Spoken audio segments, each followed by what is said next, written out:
Mereka tidak, karena bagaimanapun sebesar apapun kita sebagai seorang anak, kita adalah anak di mata mereka gitu.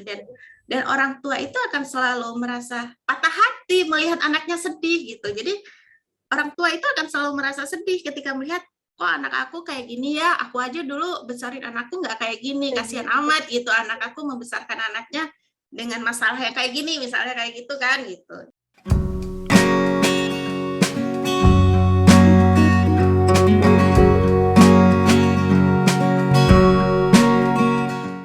Kadang banyak ya yang saya hadapi juga, orang tua tuh selalu mengeluh kalau misalkan anaknya tuh susah. Kok anaknya lebih mau bermain bersama terapisnya gitu, sedangkan sama orang tuanya di rumah dia tidak mau sama sekali diarahkan, terus juga dia tidak mau mendengarkan instruksi. Tapi ketika dia berada di tempat terapi, dia sangat sangat mengikuti alurnya gitu, Bun. Nah, menurut Bunda, pandangan Bunda itu sendiri terhadap sesuatu yang seperti itu bagaimana, Bun? Iya, soalnya kan kalau dia datang ke terapis, terapisnya mukanya senyum, ramah, ayo main, ayo kamu mau main apa gitu. Sementara di rumah, apa sih? Udah berantakan gitu. Jelas dong, anak-anak tidak akan mau main sama orang tua seperti itu kan gitu. Dia di terapis begitu masuk ke ruang terapi misalnya kan, terapisnya kan langsung menyambut dengan hangat kan gitu, kayak Betul. ayo kamu mau main apa, oh mau main ini, boleh gitu-gitu kan gitu. Sementara orang tua bahkan tidak mau meluangkan waktu ketika misalnya anaknya misalnya pegang buku gitu, terus tarik-tarik baju ibunya, tar anak bentar ya gitu ya. Ya tentulah anak tidak akan mau bermain sama orang tua kalau kayak gitu gitu. Berarti intinya jangan mengabaikan anak ya, Bunda ya. Jadi Betul, betul. apapun yang anak mau, apapun yang anak ajak ya kita harus meresponnya juga dengan baik ya, Bun ya. Ya, betul, betul. Oke, nah Bunda sendiri ada nggak sih waktu-waktu belajar di rumah, misalkan sehari 1 jam harus belajar bersama Bunda di luar dari aktivitas sehari-hari ya, Bun? Kalau dulu ada, tapi sekarang udah nggak ada lagi sih. Oke. Jadi karena sekarang kan karena Syanasnya udah full banget kan gitu. Senin sampai Jumatnya tuh dia udah ada aktivitas. Jadi sayang aja gitu kalau maksudnya kasihan anaknya gitu. Kalau dulu apalagi waktu pas awal-awal waktu awal-awal Syanas pakai teknologi mendengar kan aku kan di Pekanbaru dan itu kan EVT-nya 2 minggu sekali, bukan seminggu sekali kan gitu. Nah jadi aku punya banyak waktu kosong nih di waktu kosong 2 minggu itu sebelum sampai ke lesson plan yang baru. Nah itu pasti aku akan setiap hari duduk gitu di pojok kamar atau di mana kayak gitu, lalu mengulang lagi si lesson plan yang udah dikasih yang punya sesi sebelumnya gitu. Tapi kalau sekarang ya karena sana sih jadwalnya udah penuh dari Senin sampai Jumat, jadi rasanya sayang aja kalau misalnya dipakai lagi untuk duduk lagi gitu, dan waktunya udah nggak ada gitu. Jadi ya paling pengulangannya itu tadi dalam aktivitas aktivitas sehari. dalam aktivitas sehari-hari, kadang sambil di mobil gitu, sambil karena kan saya kemampuan mendengarnya sudah sangat baik ya, jadi walaupun dia duduk di belakang saya nyetir di depan, dia bisa nyimak gitu. Betul, karena mungkin bisa kita lihat dari level anak itu sendiri ya, Bunda ya. Mungkin dulu karena belum terbentuknya komunikasi, belum terbentuknya level pendengaran yang sudah optimal, terus juga dia juga belum bisa bicara, belum bisa berbahasa. Jadi memang wajib dan harus didudukkan dan belajar fokus mendengar gitu ya, Bunda ya. Tapi ketika levelnya Shanas pun sudah meningkat, terus juga Shanas juga sudah bisa mendengar di semua lingkungan seperti berjarak, suara bising sekalipun, terus bahkan di suara rekaman ya, Bun ya. Karena Shanas kan sesinya online ya, setahu saya ya, Bun ya. Betul, betul. Shanas juga sudah bisa mendengar dengan baik gitu untuk instruksi-instruksi yang diberikan. Jadi mungkin akan jauh lebih mudah ya, Bun, ketika levelnya anak itu sudah lebih meningkat, sudah lebih bagus gitu, Bun, daripada dulu ya, Bun. Jadi saat ini belajarnya adalah dengan kegiatan sehari-hari. Karena kembali lagi ya, Bun, EVT itu sendiri sebenarnya bisa dilakukan di mana aja ya, Bun ya. Bisa dan bisa dilakukan kapanpun gitu ya, Bun ya. Betul, betul. Gitu. Oke, Bunda. Nah, Bunda, untuk selanjutnya nih, Bunda bisa nggak kasih tahu sebenarnya apa sih yang harus dilakukan oleh orang tua hebat di rumah dan yang tidak seharusnya dilakukan orang tua hebat di rumah lainnya, itu bagaimana sih untuk menghadapi anak yang dengan memiliki gangguan pendengaran itu tadi, apalagi ditambah dengan penyerta lainnya gitu, Bun. Bisa Ya, kasih tahu nggak, Bun? kalau menurut aku ya, yang bisa kita lakukan adalah apapun yang bisa kita lakukan gitu. Jadi apapun yang saat itu kita mampu untuk melakukan, ya lakukan aja dulu gitu. Jangan berfokus kepada yang tidak bisa kita lakukan. Karena ini sering-sering kejadian. Jadi sering ketika misalnya aku kan sering dapat DM misalnya curhat gitu ya. Jadi ketika misalnya aku gimana ya Mbak Fer gini gitu. Terus aku bilang coba gini. Tapi kayaknya aku nggak bisa deh. Ketika kita berfokus kepada tidak bisa, ya udah nggak akan kemana-mana gitu. Kenapa kita tidak berfokus kepada oke, kayaknya aku bisa deh dari modal ini, aku bisa melakukan ini gitu. Misalnya dari misalnya, oke aku cuma punya ini, ya mungkin aku bisa melakukan ini. Fokus aja apapun yang bisa kita lakukan gitu. Betul, karena kalau kita fokusnya ke nggak bisa, kapan kita maju ya, Bun ya? Betul, kapan geraknya gitu, nggak akan Kapan gerak-gerak gitu. Betul. Ya kayak gitu sih. Dan yang nggak perlu dilakukan adalah menunggu sempurna gitu. Karena kalau menunggu sempurna itu tadi nggak gerak-gerak, nggak jalan-jalan gitu.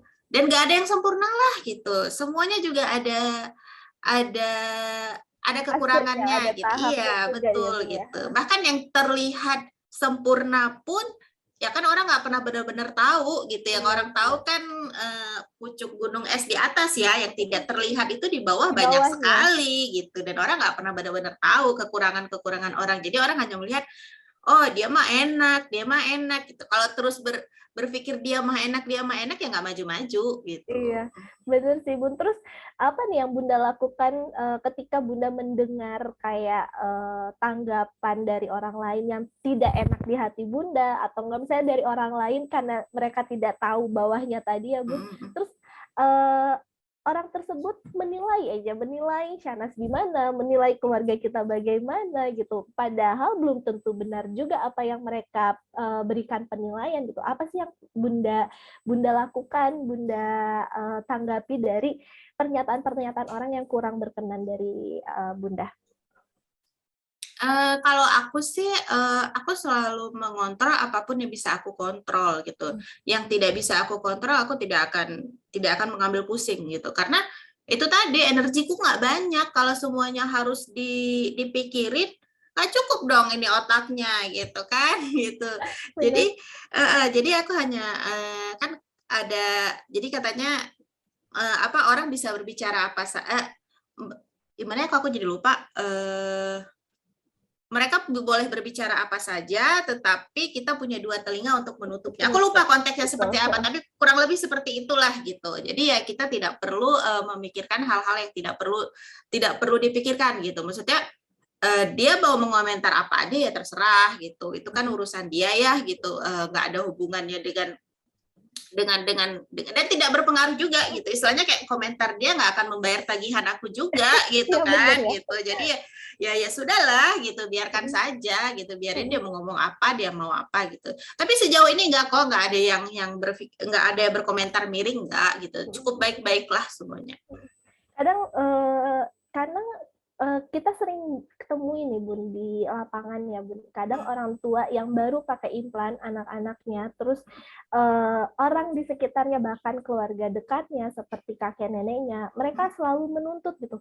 Kok udah pakai alat mahal-mahal, tapi kok belum bisa ngomong juga? Kok ini alatnya udah canggih banget gitu, tapi kapan nih anak bisa ngomong, kok masih gini-gini aja perkembangannya gitu. Dan itu kan kadang komentar orang lain itu bisa buat down orang tua gitu, sehingga akhirnya tadinya menerima sampai akhirnya terbuka lagi luka sedihnya gitu, kecewanya, marahnya, dan itu kan akhirnya yang membuat kita tidak maju-maju gitu, Bun.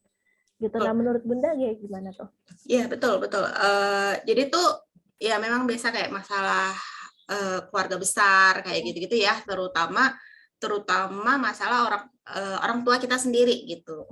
Nah dulu tuh kalau setiap kali ada orang yang misalnya curhat misalnya masalah orang tua gitu, masalah kakek neneknya gitu, aku tuh selalu dulu dengan sedikit apa ya, mungkin pongah gitu, jadi sedikit jadi aku selalu bilang ini kan anak kita ya, jadi yang bertanggung jawab adalah orang tuanya, yang mengambil keputusan terhadap anak ini adalah orang tuanya. Tapi baru beberapa 2 minggu yang lalu mungkin ya, aku tuh ikut hearing retreat. Jadi itu online sih. Jadi yang bikin hearing retreat itu audiologis dari Amerika. Jadi online, aku ikutnya online. Aku juga dapat informasi juga dari teman gitu.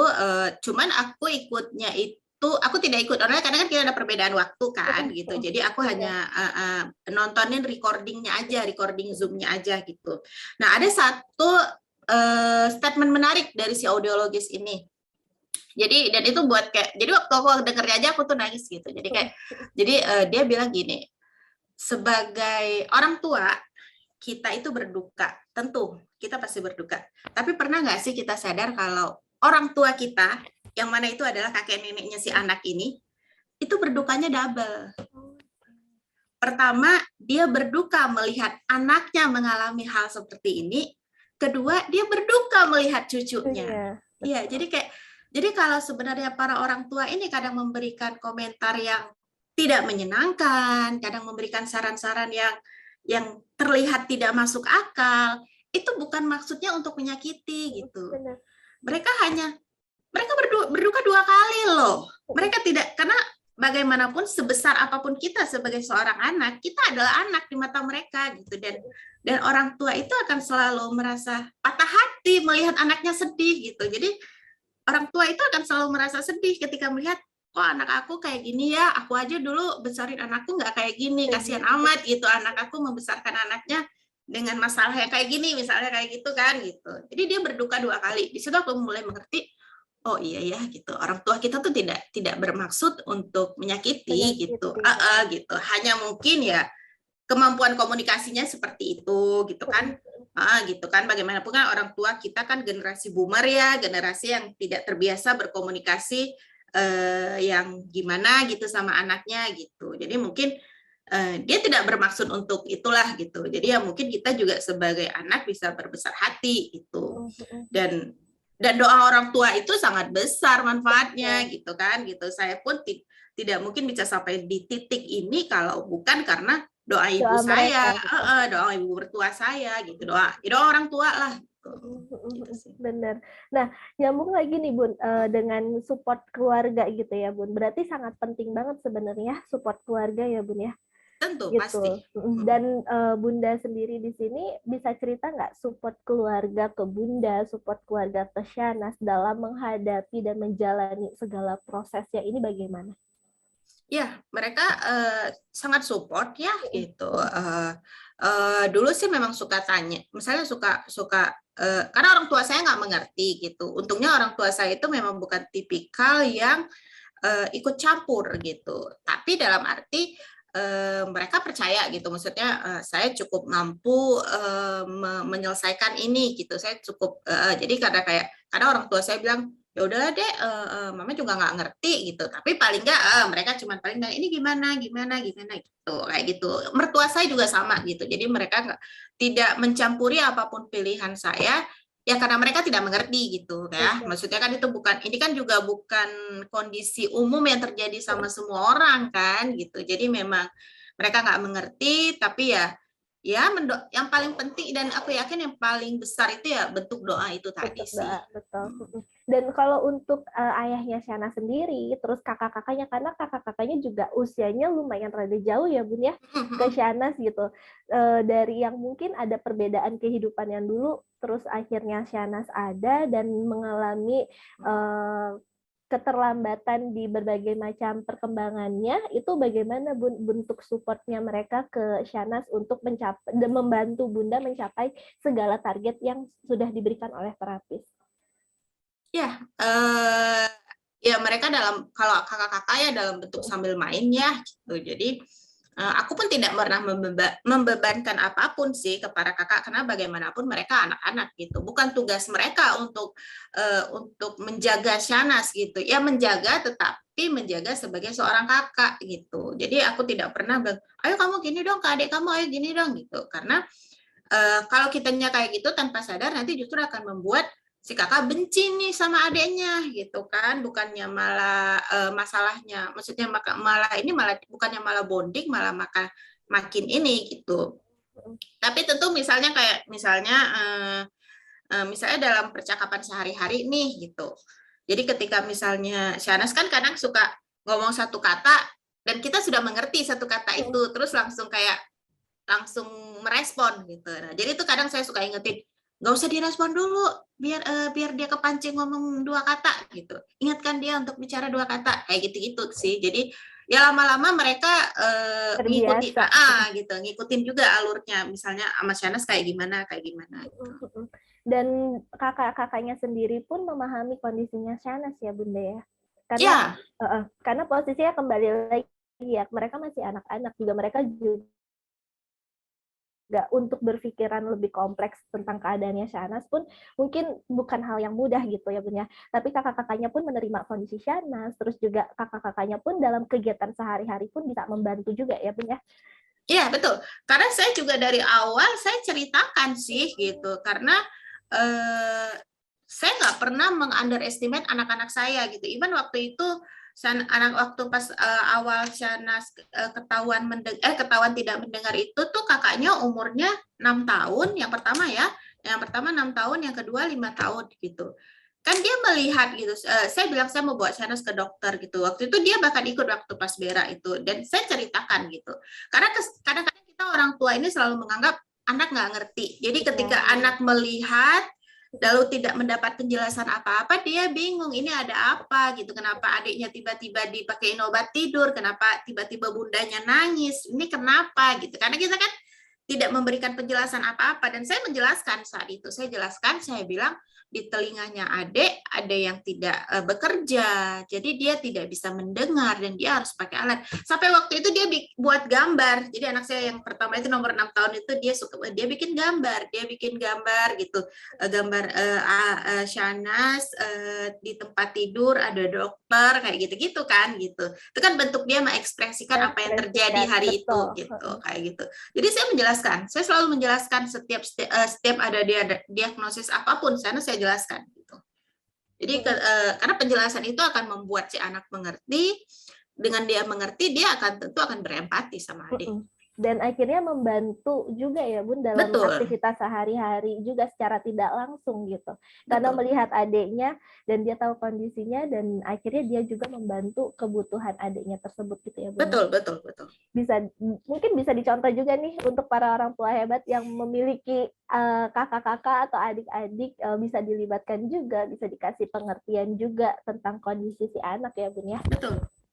Oke Bun, nah kalau untuk saat ini nih, perkembangannya Shanas, kemampuan mendengar, berbicara, dan berbahasanya Shanas itu menurut Bunda levelnya sudah apa? Sudah seperti apa? Sekarang ini Shanas sudah berbicara spontan, cuman memang masih ada beberapa PR yang harus diselesaikan. Artikulasinya juga sudah cukup baik ya, beberapa huruf konsonan juga sudah mulai keluar, huruf G keluar, K keluar gitu. Jadi PR-nya itu di huruf S yang belum keluar gitu. Dia masih S, masih bilangnya H gitu, kayak habis masih habis gitu. Tapi sudah cukup baik ya, tapi memang masih ada yang harus selesaikan gitu. Dan yang cukup membanggakan saya adalah dia sudah cukup pede berbicara dengan orang asing. Itu suatu hal kemajuan yang luar biasa gitu. Jadi ketika misalnya waktu itu kita pernah makan di satu tempat gitu, dia berani datang ke waitress-nya dan dia minta, walaupun dia cuma bilang es krim gitu, dia cuma bilang satu kata, dia tidak berbicara sempurna, misalnya aku mau es krim, dia hanya bilang es krim gitu, dan si emasnya ngerti gitu. Dan itu juga satu hal yang kan gitu.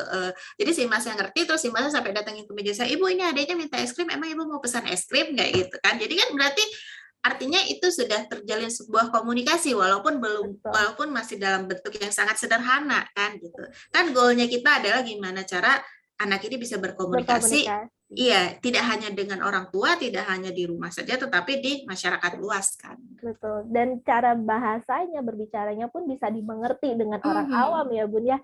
Jadi nggak hanya melulu tergantung dengan Bunda, terus juga tidak melulu Shahnaz nanya ke Bunda dan Bunda yang menerjemahkan ke orang lain. Jadi Betul. Shahnaz sendiri yang harus bisa menerjemahkan keinginannya dia ke orang lain dan orang lain pun bisa memahami Shahnaz ya Bun ya. Betul. Oke, nah Bunda boleh tahu nggak nih evaluasi apa aja sih yang Bunda lakukan sampai akhirnya Shahnaz berada di tahapan seperti ini? Evaluasinya sebanyak ya, panjang evaluasi Shahnaz itu. Dari yang pasti dari awal itu pertama yang dievaluasi adalah kemampuan bahasanya gitu. Maksudnya kan ada tahap-tahapan ya, harusnya ketika dia sudah 6 bulan menggunakan teknologi mendengar yang sesuai, itu harusnya dia bisa ini. Awalnya sih sebenarnya bagus gitu. Jadi awalnya kemampuan mendengar Shahnaz itu berjalan cukup baik gitu. Baru kemudian ya itu tadi di 2 tahun terakhir itu baru kemudian stagnan gitu. Jadi report yang diberikan saya itu sama dengan report yang diberikan 6 bulan yang lalu kayak gitu. Nah itu yang kemudian menjadi menjadi lampu merah gitu loh. Ini ada apa gitu. Dan jadi ya itu evaluasi itu sih sebenarnya dari situ kemudian menuju ke tempat lain kayak gitu-gitu sih. Oke, evaluasi itu berarti dilakukan per 6 bulan sekali ya Bunda ya? Iya, kalau iya. Dan tentu evaluasi itu saya tentu dibantu sama profesional gitu. Jadi karena saya pribadi kan saya tidak bisa mengevaluasi ya gitu. Karena saya orang tua, tugasnya orang tua itu adalah observasi gitu. Gimana cara dia tahu nih, oh ini anaknya punya masalah di sini, di sini, di sini. Anaknya terlihat berbeda di sini. Tapi kan saya tidak punya ilmu untuk tidak punya ilmu untuk menerjemahkan ada apa dengan ini gitu. Jadi dengan observasi yang saya lakukan di rumah, saya punya datanya, lalu saya bisa ceritakan ke profesional gitu. Dan itu sih yang paling penting gitu. Lalu kemudian biarkan profesional dengan ilmu yang mereka punya, mereka kemudian mungkin begini gitu.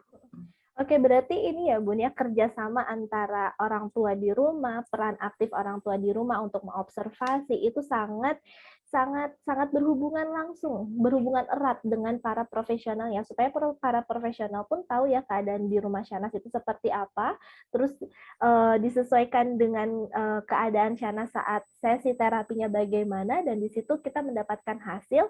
Ketika ada hasilnya tidak sesuai dengan target atau ekspektasi kita harus curiga, dan ketika kita curiga kita mencari tahu apa sih yang penyebab stagnan itu tadi, dan kita mencari solusinya bersama gitu ya Bunda ya. Iya, betul. Karena memang ya itu tadi, kita tuh kalau bicara sama profesional kita tuh harus punya data. Karena ini sering kejadian sih. Jadi kayak misalnya nih ada yang cerita ke aku, terus aku tanya, terus kata terapisnya apa atau kata dokternya apa? Aku nggak ngerti Bun, aku iya aja. Kalau iya, kalau nggak ngerti jangan iya. Iya, betul. Kalau nggak ngerti itu tanya, minta ulang aja lagi. Maaf dok, saya kurang paham, boleh nggak diulang dengan bahasa yang lebih sederhana? Saya selalu bilang, jangan keluar dari ruangan itu sebelum ngerti gitu. Biarin aja orang antri lama, toh kita di situ bayar ya, gitu kan, gitu. Kita di situ, maksudnya ya hak kita untuk bertanya gitu, hak kita untuk mengetahui apa yang terjadi. Jangan iya, tapi nggak ngerti begitu keluar ruangan. Tadi ngomong apa ya? Nggak tahu, gitu. Jadi memang sangat penting untuk kita mengetahui dengan detail gitu.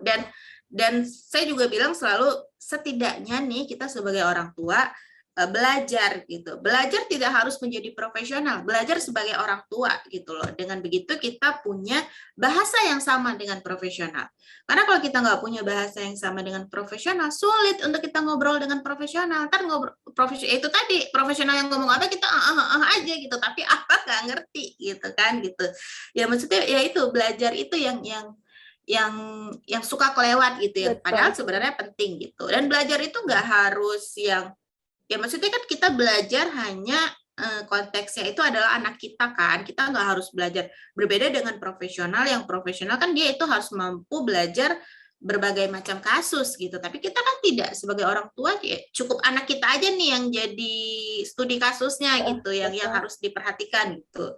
Ya itu, kalau kita nggak punya knowledge, kita nggak punya pengetahuan, kita nggak bisa mengobservasi, kita nggak punya data apapun, ya sulit, kita nggak punya bahasa yang sama dengan profesional gitu. Betul betul Bunda. Mungkin ini juga salah satu tips juga nih yang bisa dicontoh oleh orang tua hebat lainnya, karena di lapangan itu sendiri mungkin banyak orang tua yang itu tadi masih kebingungan tentang kondisinya si anak, masih kebingungan tentang perkembangan anak tuh udah sampai mana sih. Jadi tipsnya adalah ya tanyakan, kalau memang masih bingung tanyakan, kalau memang masih bingung ya belajar, terus cari tahu gitu ya Bunda ya. Wah keren Betul, banget Bunda, luar betul. biasa. Oke, nah kalau untuk perkembangan yang lainnya nih Bunda, kan Shanas mengikuti terapi wicara dan mengikuti terapi okupasi. Nah, perkembangan dari global delay development-nya itu tadi, apakah sudah mulai setara perkembangannya atau bagaimana Bunda? Ya, belum, kalau sesuai goal sih belum, tapi memang tentu antara satu yang lainnya itu bersinkronisasi sih gitu. Jadi memang itu kan saling berhubungan ya gitu. Jadi kayak di okupasinya pun juga di bagian bawahnya itu sudah cukup baik, sensori di bagian bawahnya itu cukup sudah kemarin habis hasil report itu yang bagian bawah, yang bagian sensori itu sudah banyak yang sudah 80% baik lah gitu. Paling hanya masalahnya di vestibular gitu, karena kan bagaimanapun CNS kan gangguan pendengaran ya, Betul. vestibular ada di Pasti akan telinga mempengaruhi. dalam Dalam. gitu. Jadi memang pasti itu mempengaruhi, tetapi bagusnya adalah CNS sudah mampu apa ya istilahnya, kok aku lupa, sudah mampu untuk menyesuaikan gitu. Jadi ketika dia punya masalah dengan si vestibularnya, dia mampu menyesuaikan gini, bagaimana cara beradaptasi lah gitu, melakukan kompensasi lah gitu. Nah kayak gitu. Jadi itu sih sebenarnya yang itu, dan sekarang sudah mulai, ya kalau dilihat dari umur biologisnya memang masih ada gap gitu, tetapi sudah mulai cukup baik lah, ibaratnya itu kalau naik tangga sudah mulai setapak demi setapak lah. Oke Bunda, nah untuk sensorinya itu sendiri, untuk latihannya di rumah nih Bunda, mungkin banyak orang tua yang di sini anaknya mengalami gangguan sensori juga, terus juga mereka juga mengikuti terapi okupasi juga, tapi kadang orang tua suka bingung nih kegiatan di rumah untuk menstimulus sensorinya tuh bagaimana. Nah Bunda bisa kasih tahu nggak salah satu contohnya yang bisa dilakukan di aktivitas di rumah? Kalau aku kebetulan saran dari terapisnya gitu, terapis penanggung jawabnya ya gitu. Beliau menyarankan saya justru jangan berlebihan gitu, karena nanti overstimulate untuk masalah sensori ya gitu. Karena kan ada takarannya nih gitu. Jadi biasanya kadang orang tua ini ketika misalnya anak mampu dengan satu hal, dikasih terus tuh itu terus dikasih. Akhirnya si anak overstimulasi gitu, dan itu juga tidak baik gitu. Jadi kalau untuk masalah sensorinya itu biasanya memang saya sih serahkan ke terapisnya. Paling kalau misalnya kayak PR misalnya sedikit pun nanti Shanas di ini ya, misalnya mengguntingnya gini gitu, ya udah gitu. Atau misalnya kayak sehari-hari itu sambil bikin kue misalnya apa, atau misalnya potong apa kayak gitu-gitu, dia itu dalam aplikasi sehari-hari. Tapi kalau untuk dikhususkan misalnya semua menu yang disensori saya ulang lagi, saya nggak pernah sih, karena memang tidak disarankan juga sama terapisnya, bahkan dibilang nanti karena takutnya overstimulasi kan, gitu. Dan saya juga kan tidak benar-benar paham ya gitu. Saya juga nggak ngerti nanti ini harus gimana gitu, kayak gitu sih. Oke, tapi sebenarnya dari kegiatan aktivitas sehari-hari kayak menggunting, Banyak, itu banyak ya Bun, naik tangga, itu juga sebenarnya bisa betul, dilakukan juga ya Bun ya. betul. Gitu dan Bikin kue kayak gitu-gitu, kadang apa namanya, bikin roti gitu. Sana suka bikin roti, nanti ya udah saya kasih pisau roti gitu, saya kasih selai, itu kan dia selai gini aja sudah tangannya udah ini kan iya, gitu. betul. Makan sendiri gitu kan, makan juga dari pegang sendok apa masih kayak gini, apa itu kan juga mempengaruhi kan ya. Paling hanya sebatas yang seperti itu sih yang saya lakukan di rumah gitu. Tapi kalau yang menu-menu sensornya saya nggak pernah saya ulang lagi. Betul. Jadi ya kita bisa lihat dari observasinya dari aktivitas sehari-hari itu, dan kita bisa report juga ke terapis ya bagaimana perkembangan sensorinya juga di rumah gitu ya Bun ya. Betul, betul. Oke. Nah, kalau menurut Bunda sendiri nih, Bunda selama perjalanan dan prosesnya Shahnaz dari awal sampai saat ini nih Bunda, Bunda pernah merasakan putus asa nggak? Sampai akhirnya benar-benar udahlah saya capek gitu. Ya sudah, Shahnaz bagaimana, terserah Shahnaz, bagaimana perkembangan Shahnaz ya sudah. Pernah merasakan hal seperti itu nggak Bunda?